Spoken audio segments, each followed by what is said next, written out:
What's up, guys? Thanks for hanging out. Oh, thank you. Thank you for being here, Stephanie. Yeah. So how did the band get started? Well, Seventh-day Slumber got started actually back in 1996. I lived a pretty hard life. I was a drug addict, and I was in and out of jails, institutions, just living a messed up life. I ended up feeling like, well, I started feeling like committing suicide when I was like 12, but I finally just attempted to commit suicide. I was about 22. In the back of an ambulance, I gave my life to Jesus, and I can get more into that in a second, but I gave my life to Jesus in the back of an ambulance, and from there, I had already been doing music since I was about 12, but the lyrics and things I was writing were like really dark, because that's where I was.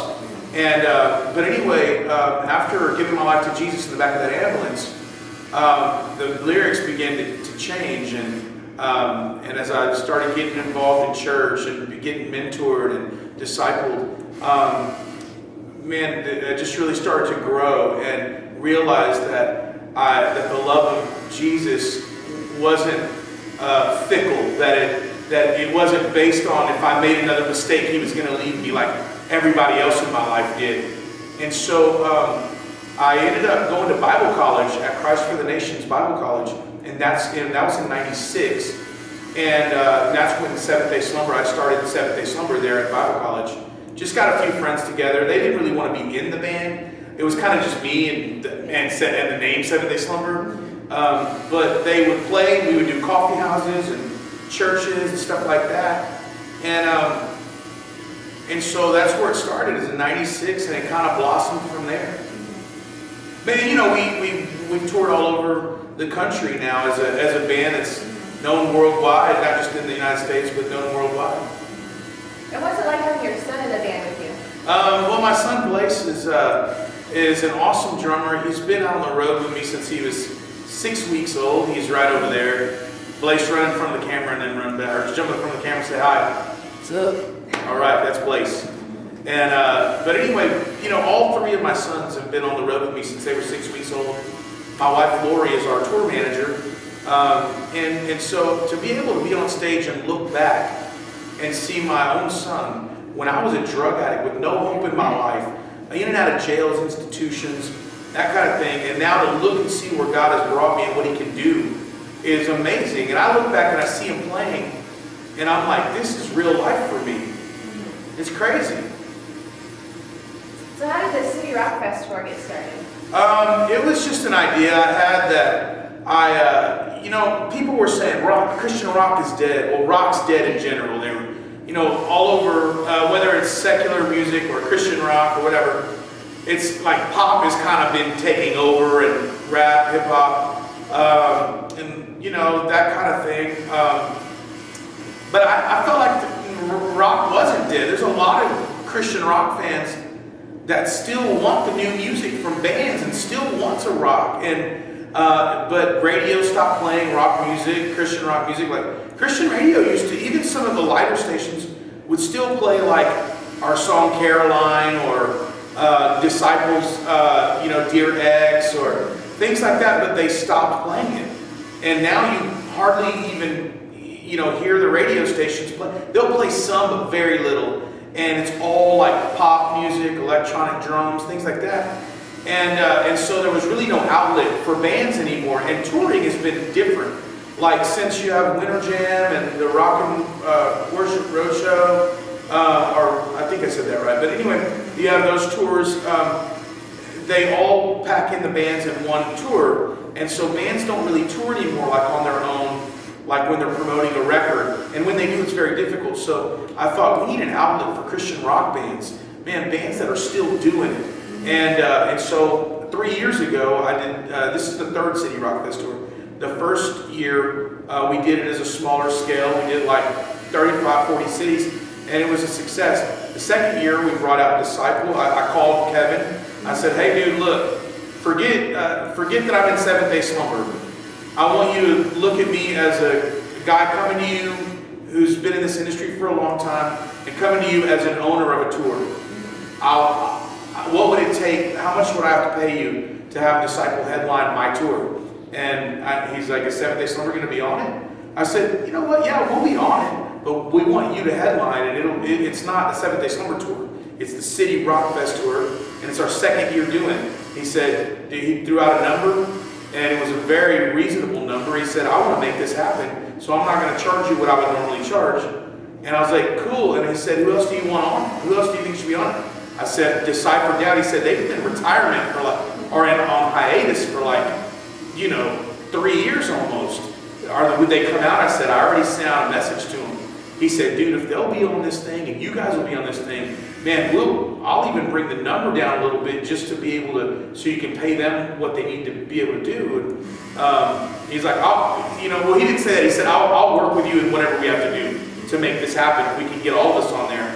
And I was like, yeah, 9 Lashes already committed to it. He's like, dude, call Decipher Down and see if we can get them. So I called them, and I've known them for years, and they were like, man, we've been off the road. Like, we got like jobs now. We have things going on, and I was like, and they're like, but man, we miss it, and we want to come back. We've been working on new music. We want to come back. And I was like, well, I can make it happen if you just let me know what you need to live. And they said, look, we'll give you out a bare bones minimum so we can make this tour happen, but let us talk to our wives first.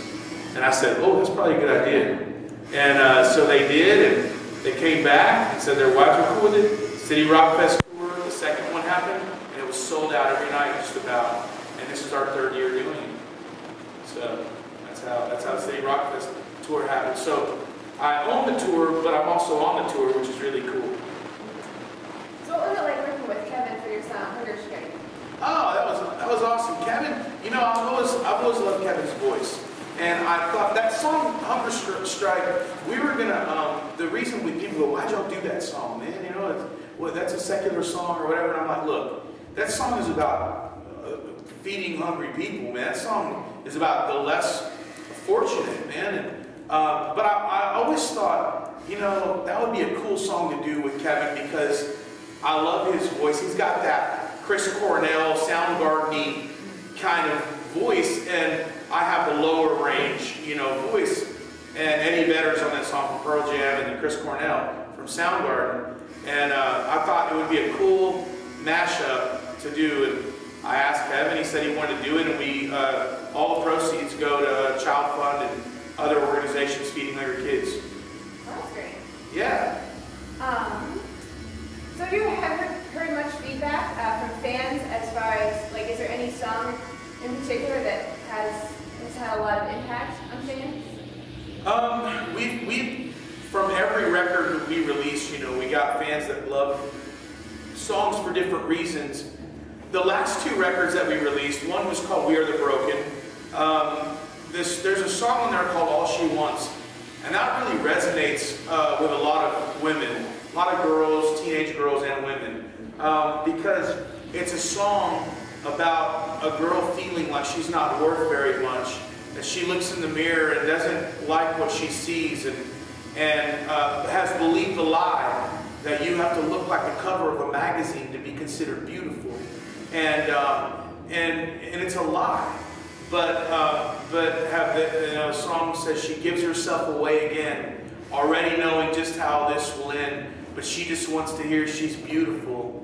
And it says, tears fade like falling stars, but the pain of a broken heart remains.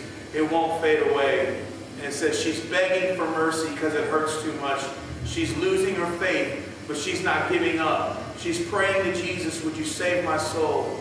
All she wants is love. And that song has resonated with a lot of women because you find that a lot of women feel that way. And what we're trying to tell them is that you are beautiful, you are amazing, and you don't all have to be the same size. You don't have to be a size whatever to be considered beautiful, and that you deserve the best. Don't settle, for God has the best for you. Don't settle for less than what God has for you. And that song has really touched a lot of people. But also, we have a song called Bring It On our new record, which is kind of rallied the troops, man. In this political correct world where you can't say anything is wrong anymore, whether it be, I believe that marriage should be between a man and a woman. And that's it. And I know that that's a big deal right now. And if you say that on your Facebook, all of a sudden you hate the homosexual community, which is totally not true. And I have friends that are gay, and I love them. I understand that it's a struggle, and that life is tough when you're dealing with that. I understand that. I don't treat them any different than I treat my straight friends. But at the same time, I feel like it's a sin, and I've said that on my Facebook, and then I've had Christians lash out against me. I've had, well, the LGBTs lashed out against me, and I understand that. But I have a ton of people that say, we agree with you, and if you say what you believe, there is this huge backlash of the politically correct police come and want to set you straight. And I say, bring it on, because I'm going to stand for what the Bible. They say, what do you believe? And I said, I believe what the Bible says. But at the same time, I'm not going to preach hell, fire, and brimstone when people are dealing with pornography addictions and judging someone who's struggling with homosexuality.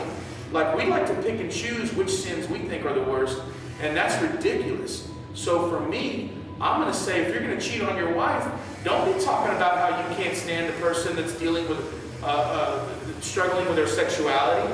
You know, let's be real about it. Let's keep it fair. But don't expect me to jump on some kind of on board with something that I don't like, that the Bible speaks clearly against. And so, Bring It On is that song about that. You know, it's kind of not just about being politically correct or not. It's about saying, devil, I'm going to serve God regardless.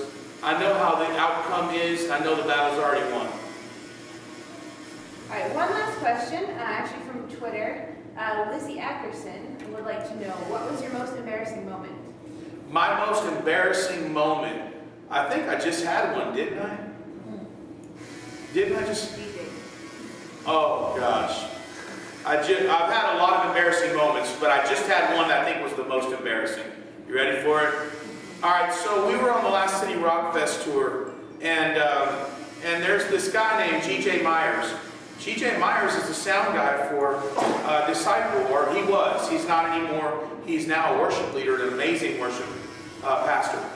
But he was on that tour, and very good friend of mine. And so anyway, every night he would come up and sing. We have a song that we do called From the Inside Out, and we do that every night. And G.J. would come up and he would sing that song with me. And anyway, it would be one of those things where I would have him come up and I would have him sing that song, and I would kind of just worship. I would get a chance to worship. And so that tour ended, and now we're on the new City RockFest tour. GJ's not out with us, but he said he was coming out to one of the shows.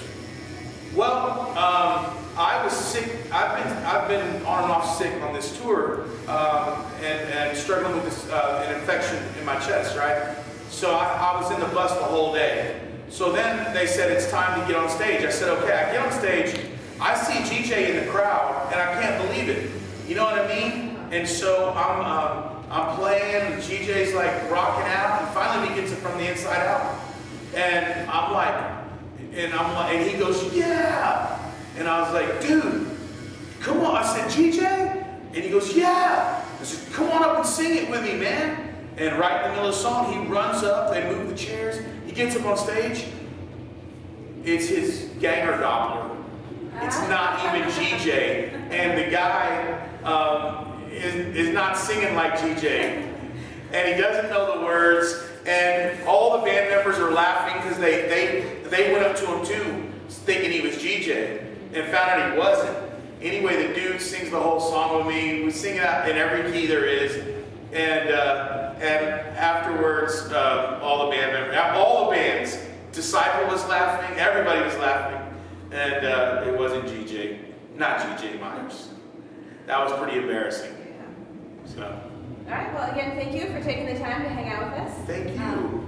And make sure you get plugged into JesusWired.com. Yeah.